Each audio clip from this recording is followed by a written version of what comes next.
Today is the 25th of July, 2017, and we are interviewing Peter Fantacone at his home in Mays Landing, New Jersey. Can you tell us a little bit about yourself? Where were you born? I was born in Manayunk, Philadelphia, back in 1925. 1925.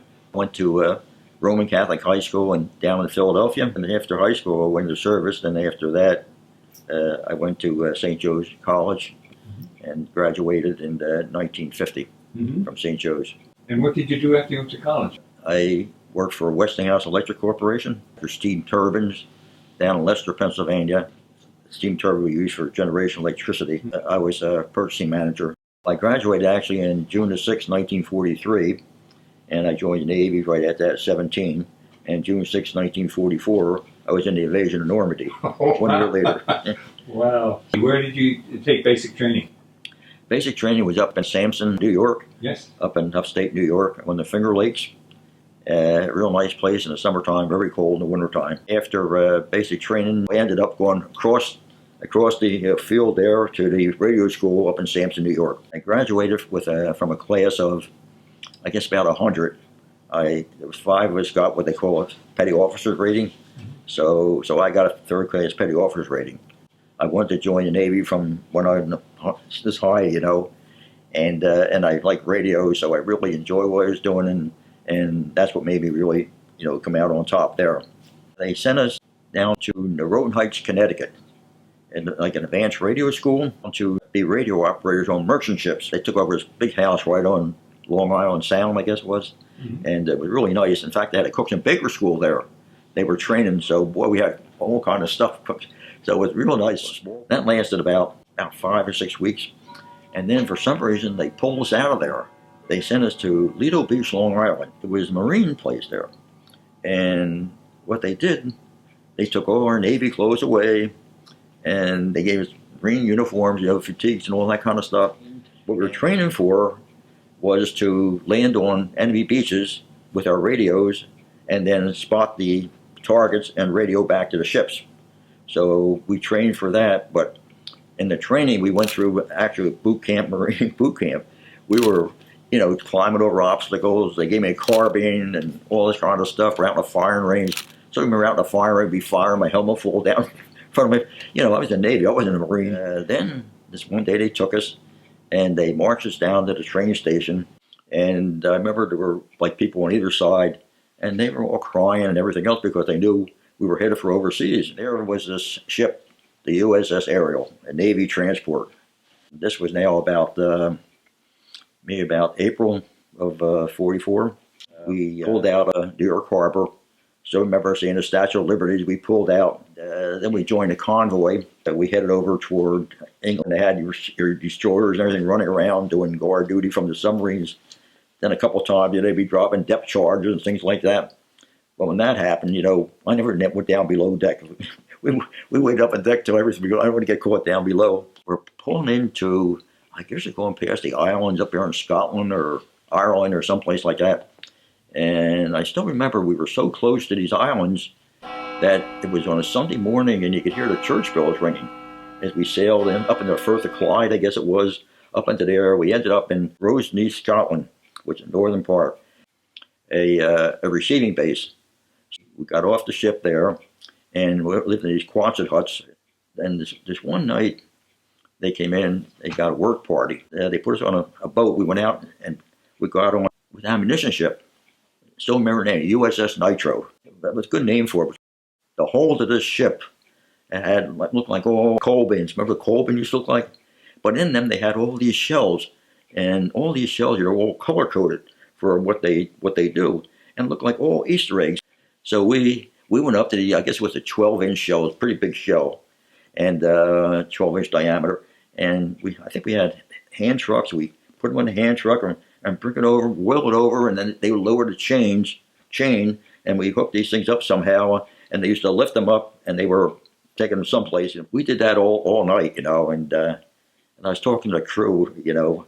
In fact, they were sleeping right by these shells are going up. They were sleeping there, you know. We're talking to our crew. How do you live on this ship? You know, it's an ammunition ship. He said, if we ever get hit, we will never know it. But anyway, so the story goes that these shells were unloading. Little do we know that on June the 6th, 1944, they were going to the Texas and the Arkansas and the Nevada. And before we went to the beach, they were firing these shells that we loaded on the ship, fired them into Normandy. We were moving down to Scotland now. And remember, we got on a train. The trains in England were different than the trains over here. You know, to have these compartments where you sit. It was a real nice ride. And we went down through, you know, from Scotland all the way down.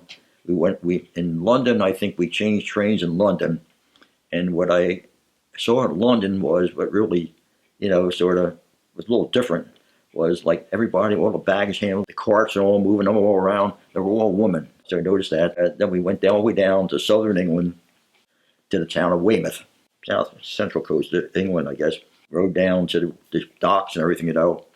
And there was the LCI 492. That's going to be my home. We were there now. This is like about the middle of May, you know, right before the invasion. But we didn't know anything. I mean, we didn't know anything about an invasion. We didn't know about Normandy. We knew nothing. You know, we're being transferred someplace. We put radios on there, and they sort of made us like a headquarters LCI. And but we also carry troops. Yeah, the LCI is actually the smallest ocean-going ship in the Navy. She carries a crew of 4 officers, about 24 men. She's 150 feet long with about a 24-foot beam. Mm-hmm. The LCIs, they go right up onto the beach. You have a flat bottom. I think they took a draft in the front of about 4 feet and the back about 6 feet, mm-hmm. which is very important later on. And we would sail right onto the beach. Okay, now we have ramps on each side, and we didn't have any doors opened up or anything like that, and the soldiers would run down these 2 ramps onto the beach. Okay. That's how we would discharge them. Then we would back off and go out to sea again after we unloaded our troops. Okay. And where you located on the LCI? I was down in the radio room. Like when the ships are out at sea, you can't open up and send messages because you give your position away. So therefore, all ships at sea in the Atlantic, they would have Washington, D.C., called NSS. And Washington, D.C. would transmit Morse code 24 hours a day. And all the ships out in the European theater would copy this. They called it Fox. And every ship stood watch on that Fox network. You put it on your ears. And some ships would copy everything, you know, that came across. And others, the thing was, you wait for your call sign. Every message come across, you know, you can't, that's who it's to, you know, W so-and-so, to so-and-so. And if your name was in the call sign there, then you made sure you copied that message. So what most ships did, we always copied the headings of the first message, which gave the ship they were calling, where they're calling from, like NSS Washington, was all in 5-letter coda groups, which had to be decoded. Now, that gets back to radio school. When we were in radio school and being a radio man, you had a copy which was 18 words a minute, which is pretty fast. You'll find out your Navy radio operators are really good code copiers because we had to be. So in radio school, we got that boom, boom, boom, boom, boom, you know, till you got to the point where you can copy the code and talk to somebody, you know. Mm-hmm. So anyway, to get back on the dock in England, just a few days before the invasion, boy, all these troops are coming on the ship. And we're loaded down with troops. So I said, well, something big's going to happen. They said, no, they've been there like for about maybe 6 months. I said, it's just going to be another practice run. On June the 5th, okay, about 3 o'clock in the afternoon, they said, anybody wants to attend, you know, Catholic Mass, the priest is going to be there and they're going to say Mass on the docks. Every soldier and sailor on those ships, you know, about 9 ships, they were actually hanging over the ship on the dock, you know, attending Mass. Then the priest gave everybody general absolution. So being Catholic, I know, hey, general absolution, something's going to happen. So then I said, this isn't another practice run. So it was about, I guess about like, you know, that was about 3 o'clock or so, like that. And then about 1700, 5 o'clock, we set special sea detail and we start pulling out from the dock. And we go out out toward the ocean, go past a spot called Portland Bill. And we pass Portland Bill. And we get out in the open sea, and Bob, you can see ships, all kind of ships. You got transports, you got warships, you got landing craft. All these ships, all, you know, were all breaking through the sea, all heading for France. And it was rough. It was really rough because The invasion was supposed to be actually on the 5th. In fact, they had actually sent, some ships were early on their way to, to France. And one of the big things was these ships were on their way. That Eisenhower, called it off and they went to get these ships back. They sent the message to turn around. The captain, he didn't believe the radio man, so he wanted to see the message. So he actually went down to the radio shack and saw the message to turn around. These destroyers, they went by single lights, and they went flashing around, telling all these ships like a sheepdog, herded them all around. They turned them all around and sent them all back. Then that was on the night of the 4th. So now we're on our way on the 5th. Now, and like I say, the weather was so bad, that's why Eisenhower called it off. And then he got word from the English meteorologist. He said, we're going to have this time space in here where we will be able to sail. So that's when Eisenhower said go. And so anyway, so we're on our way. We get out into the ocean now with all these ships, and we're all heading to, and we're bouncing around like a cork. We burn diesel fuel, and boy, this diesel smoke is coming out, and my stomach, and we're bouncing up and down.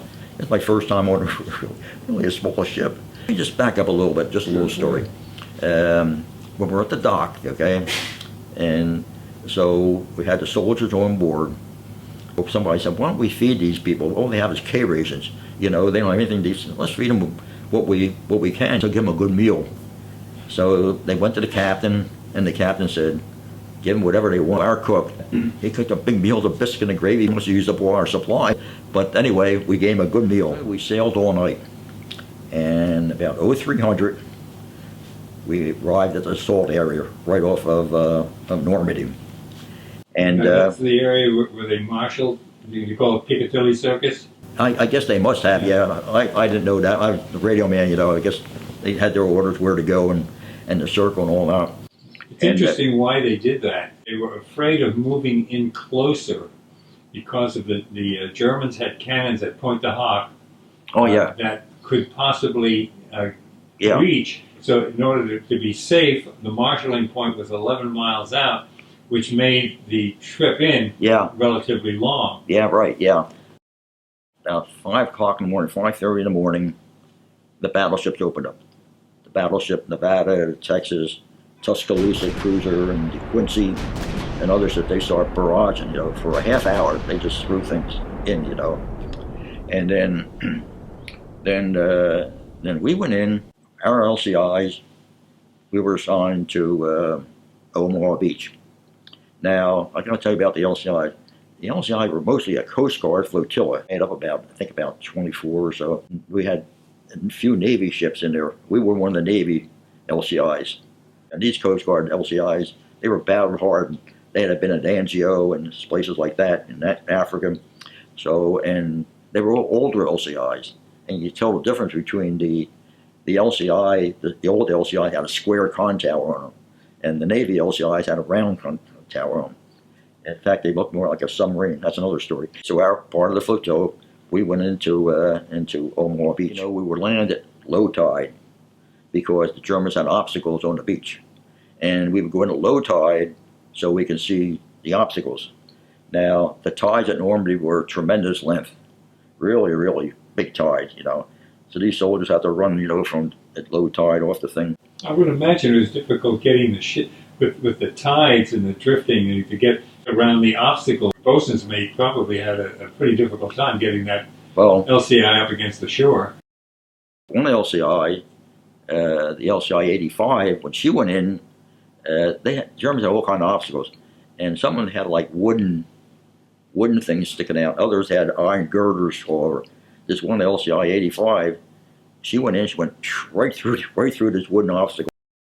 So we're going in, so we must have landed low tide, and then what would happen is the soldiers, when they get off the ship, they'd be wounded or laying there. You're taking fire when you hit the ship, hit the shore, right? Oh yeah.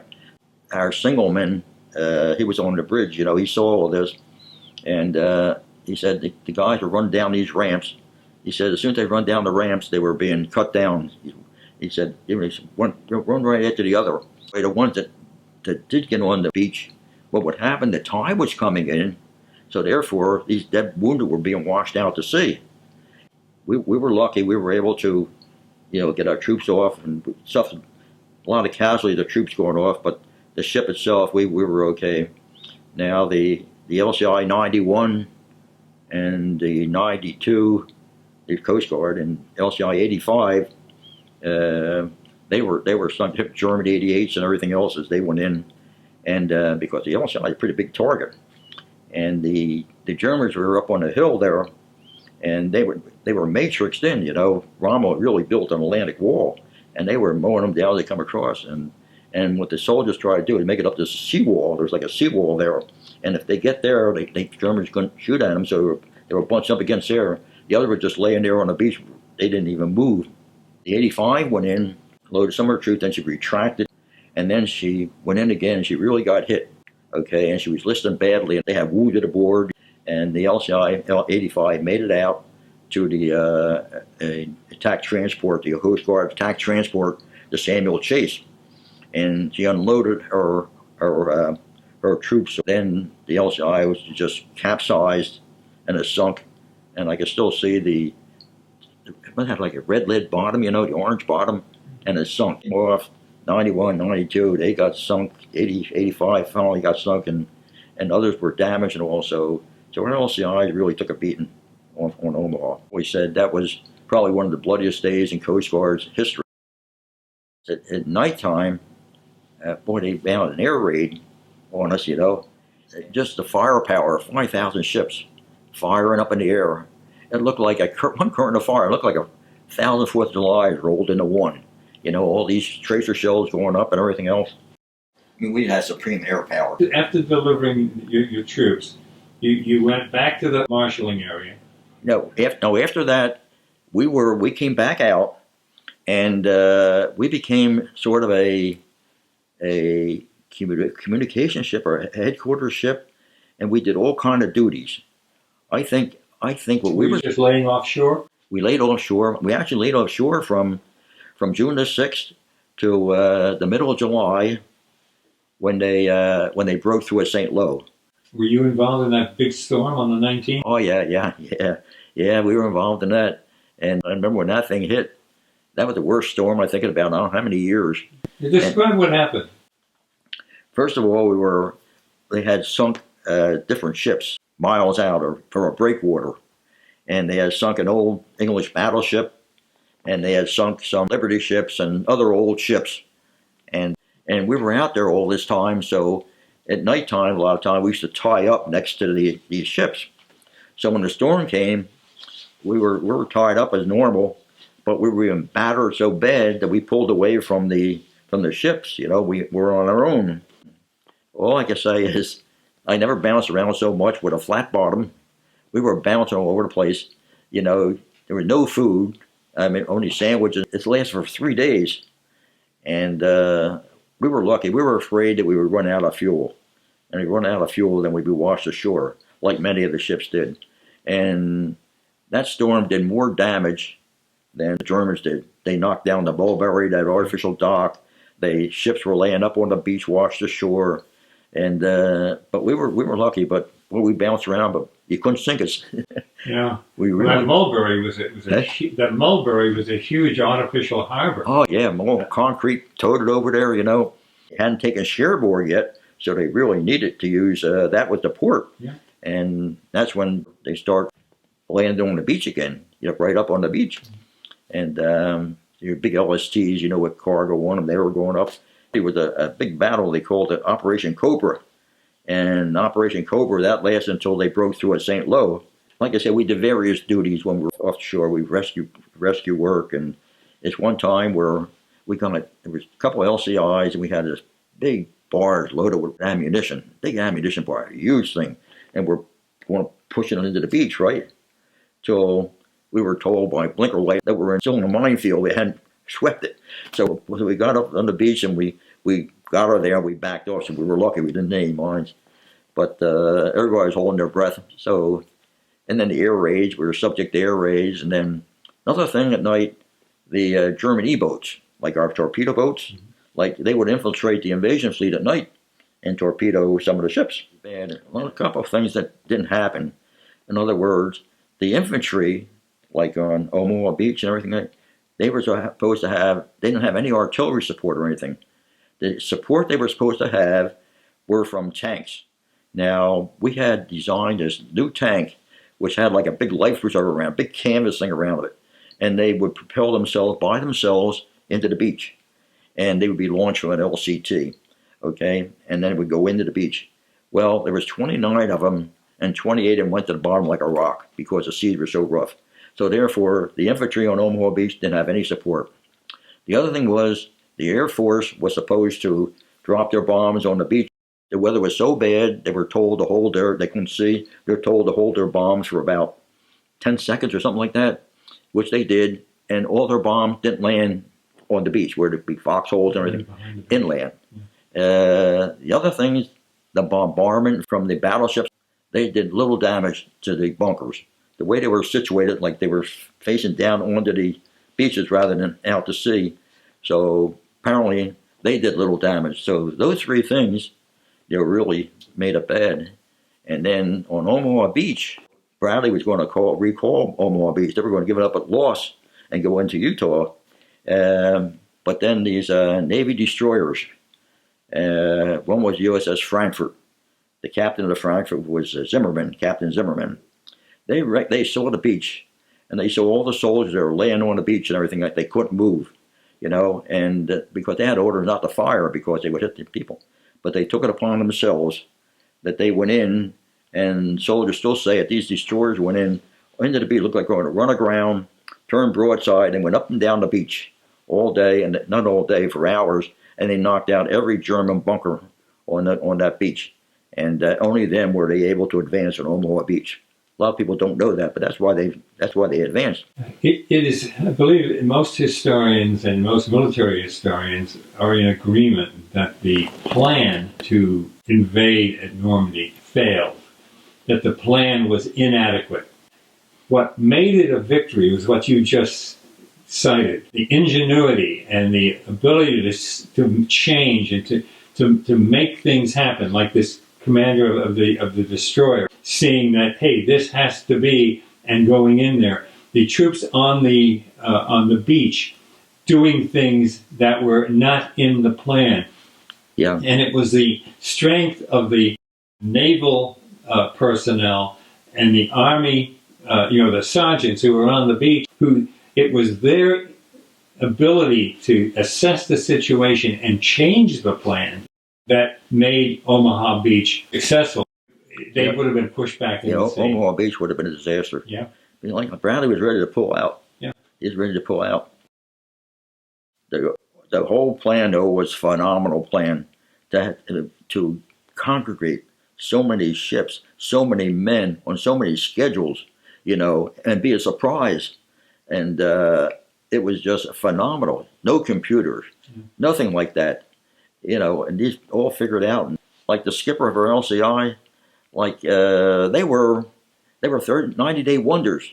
They picked up their ship down. They were 18 years old. Yeah. Well, they were old people. They were 24. So, but the officers, and the men, like these LCIs, they all convened down in Little Creek, Virginia. That's where they trained them. And it was like a fast. They were running up on the beach, they're bumping the docks and everything like that.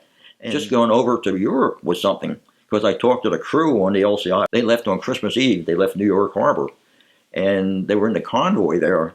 And they says all they did, they didn't know too much navigation or anything, but every ship had in the back of it what's called a ready light, which you could see from the rear. You couldn't see any of the weapons, and they were told follow that light. So, and if they got lost, they were supposed to go someplace else and convene the next day. They made it okay. They get up there. But the LCI, they got lost. Okay. The story on that LCI goes that the captain didn't know where he was or anything, but they had on there a Norwegian seaman. So he said, well, do this, this, and this.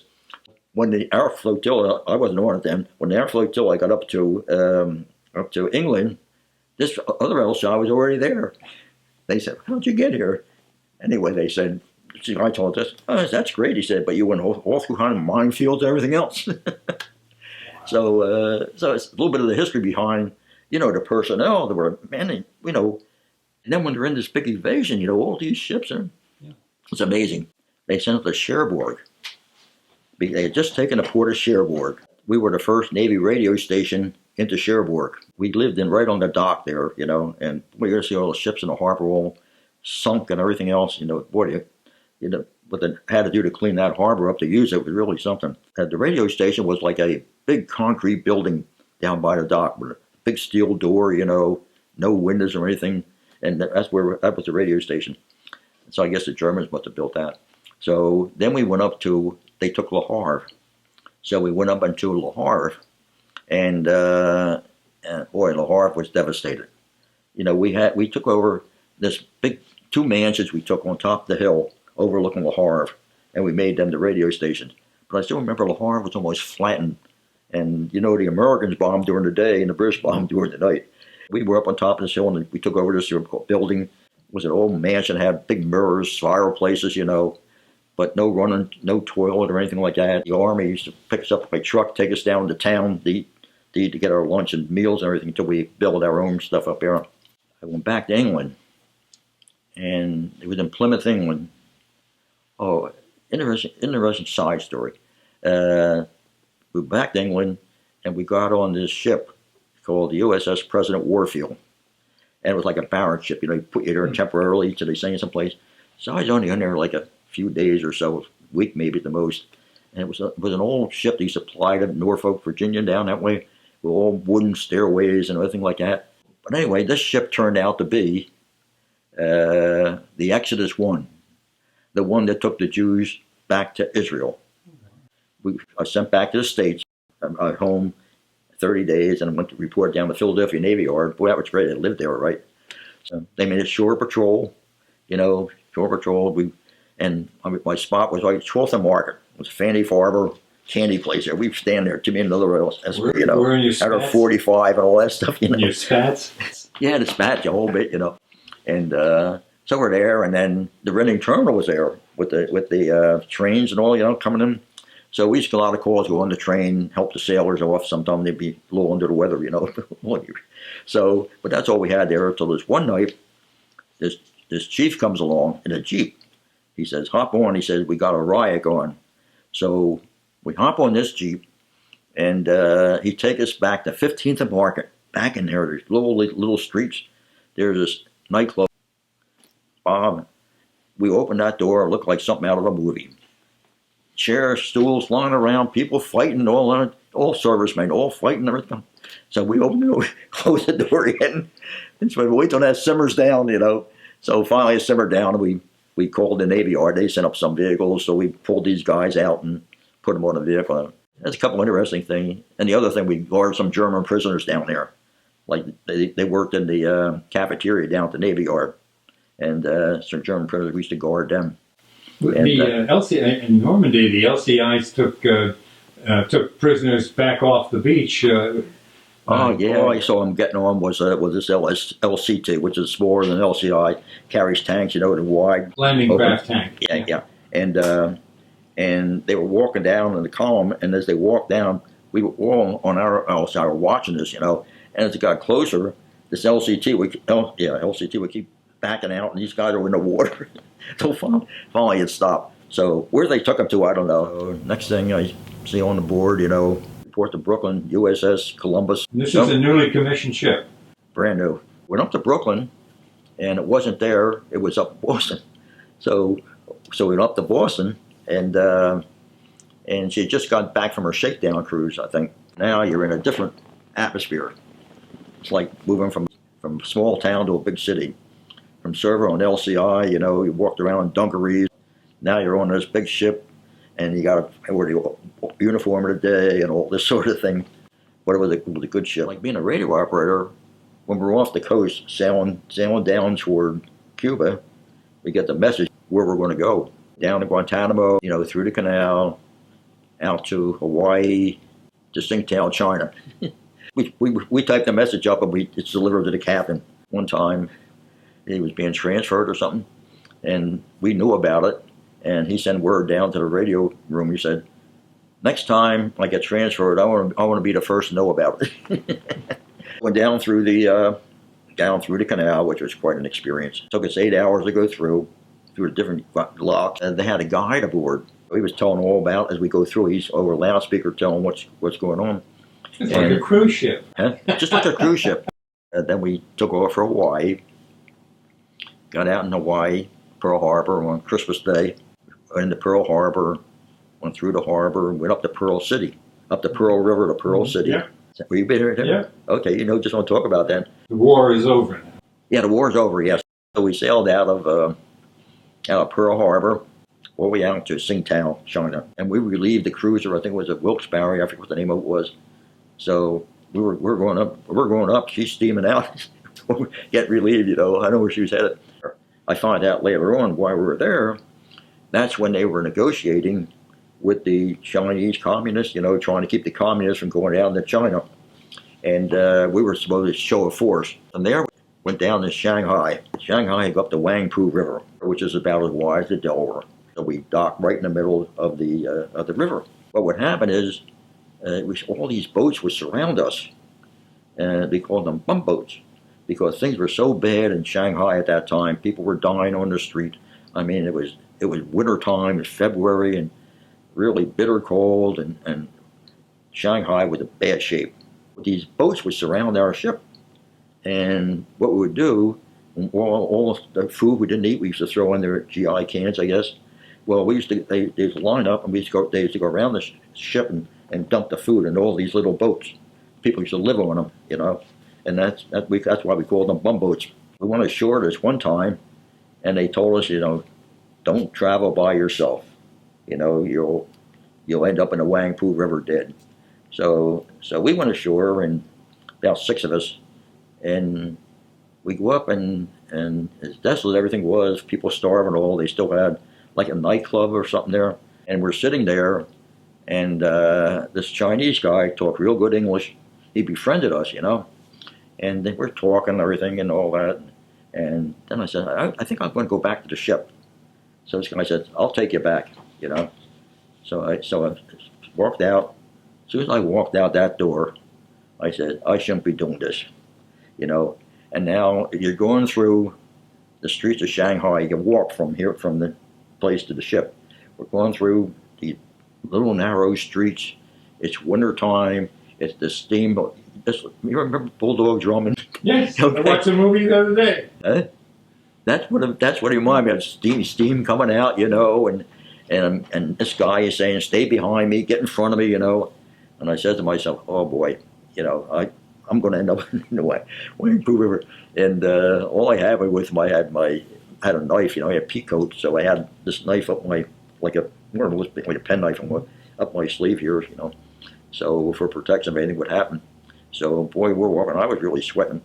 So then he said, can you think you can give me some cigarettes? That's the reason why he was taking me back. So I said, oh yeah, I'll get you all the cigarettes you want, So he was taking me back, went through it. Finally, we ended up on the dock, and everything was okay, and I got back on the ship. So did he get his cigarettes? No, the next night, the guys got back from Liberty, and they said, hey, there's a guy on the dock waiting for you. Well, I never went off the ship again. Well, we pulled out not too much long after that. But what a sad place that was compared to Shanghai today. A little story. Like I said, I'm a tour guide on the battleship New Jersey, or was a tour guide. And this one time, this Chinese fella, about my age, was his daughter, and they were touring the ship, and they were on my tour. So I'm talking to him. I said, you Chinese? Or he said, oh yeah. I said, I told him I was in Shanghai in 1945, 46. And I said, we're really in bad shape. So the woman said, oh yeah, very bad. She talked English. The father didn't talk English. So I told her about the bumboats. And she talked to her father, and then she turned around to me. He says that you're a hero. He was one of the guys in those bumboats. Wow. Isn't that something? Yes. From Shanghai, we went down to Yokosuka, Japan. That's the southern part there, and a big naval base. We had Liberty, so I went up to Tokyo, went into Tokyo, and things were still pretty bad up there. but the Japanese had a lot of respect for us and everything like that. So we get up to Tokyo, and we're there, and we're going to go back to the ship. And this army truck come along and said, "Where are you going?" I said, "We're going down to Yokosuka. Oh, we're going down. I'll hop in." So we hop on the back of the truck. These guys, they take us. We get up in the mountains there or someplace, a little village, and they said, "This is as far as we go." I said, "What do you mean we got?" And they got 3 sailors in the middle of this little town with animals running around the street and everything else, So how are we going to get back there? He said, "Well," he says, "what's going to happen?" He says, "Somebody's going to come along in the car. Just stay on the road and stop them and tell them where you want to go." So sure enough, this little car comes along, and we stop it and told the driver, "When to go Yokosuka." He goes like this, So one got in the front, 2 got in the back. He took us all the way down to Yokosuka, and then from there we went down to Sasebo, Japan. You familiar with Sasebo? Sasebo, Japan is where all the submarine headquarters of the Japanese were. All the submarines were in Sasebo, and it's a beautiful harbor. Mountains on either side. We sailed in, and we were assigned to do. There were 23 Japanese submarines were prize of war, and we were going to take them out, and we're going to have people on, blow them up.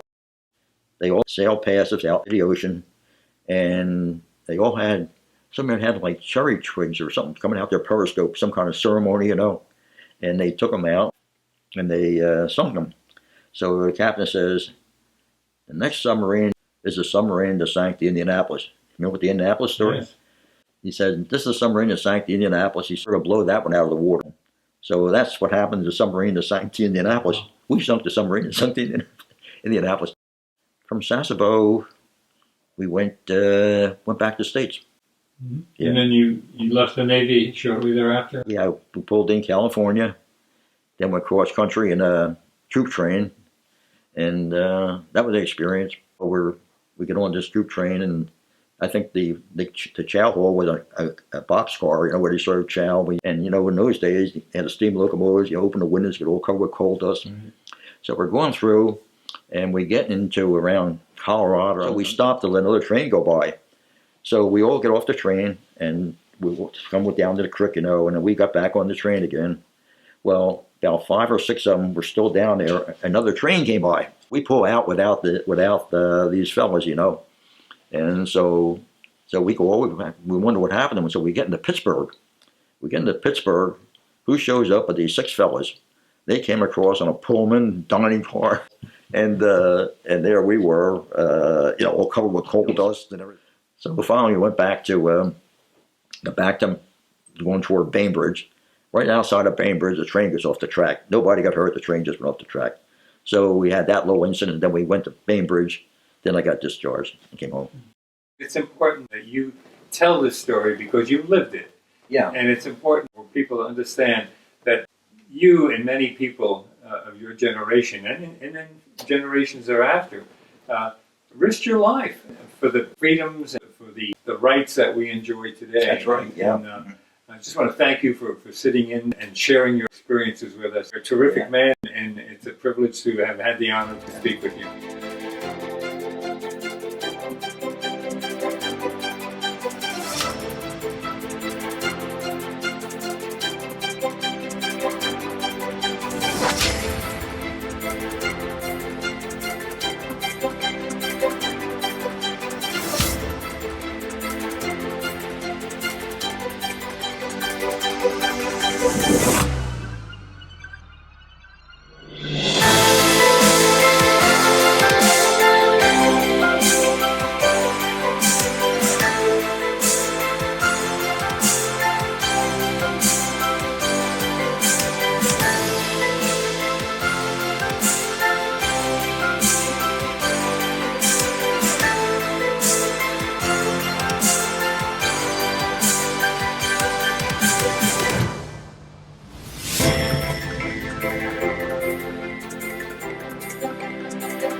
Thank you.